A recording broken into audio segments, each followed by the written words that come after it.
فيروسka corona iyo cudurka ka dhasha ee COVID-19 wuxuu ku dhacay dad ka badan 1 milyan oo qof oo ku kala nool qaaradaha adduunka. haddana Soomaaliya ayuu soo gaaray, fadlan iska ilaali qoyskaaga oo ka ilaali bulshadaada. calaamadaha ugu badan ee aad ku garan karto waa qufac qallalan, neefta oo ku dhibta, qandho daran, laakiin dadka qaar halis weyn ayay ku tahay, gaar ahaan duqeyda iyo kuwa horay u xanuunsanaa. fayraska waxaa badanaa si fudud la isugu kala gudbiyaa dhibcaha ka soo baxa marka qofka cudurka qaba uu hadlo, qufaco ama hindhiso. dhibcahaasi waxay afka ama sanka ka geli karaan dadka meeshaasi ka agdhow, sidaasina waxa ay ku qaadi karaan cudurka. sidoo kale fayraskan wuxuu dul degaa walxaha nagu hareeraysan ee aan nolosha u adeegsanno, kadibna gacmaheennu waxay taabtaan meelahaasi oo ay si fudud uga soo qaadi karaan fayraska. si aanay taa u dhicin, waa inaadan taaban indhahaaga, sankaaga iyo afkaaga ilaa aad gacmahaaga saabuun iyo biyo ku dhaqdo.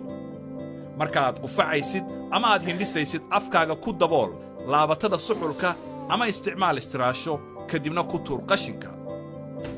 sida ugu fiican ee looga hortagi karo faafidda fayraska waa in had iyo jeer aad gacmahaaga si fiican ugu dhaqdid biyo iyo saabuun ugu yaraan 20 ilbiriqsi.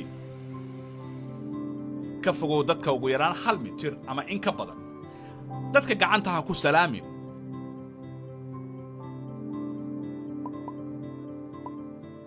ha tagin goobaha dadka badan sida maqaayadaha shaaha, shaleemooyinka, garoomada kubadda iyo hoteelada. guriga joog haddii aysan xaaladaada caafimaad fiicnayn.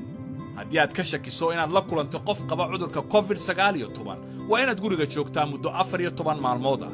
sidoo kale kuwa guriga kugula nool waa inay kula joogaan si aanay fayraska ugu faafin bulshada dhexdeeda.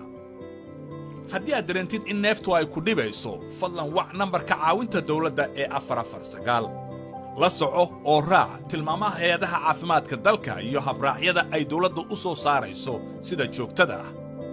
cudurkani waa dhab, waa xaqiiq jirta, ma laha dal gaar ah ama cimilo u gooni ah. waa laga hortagi karaa, balse daawadiisa weli dunida ma soo saarin. si wada jir ah ayaan uga adkaan karnaa fayraska.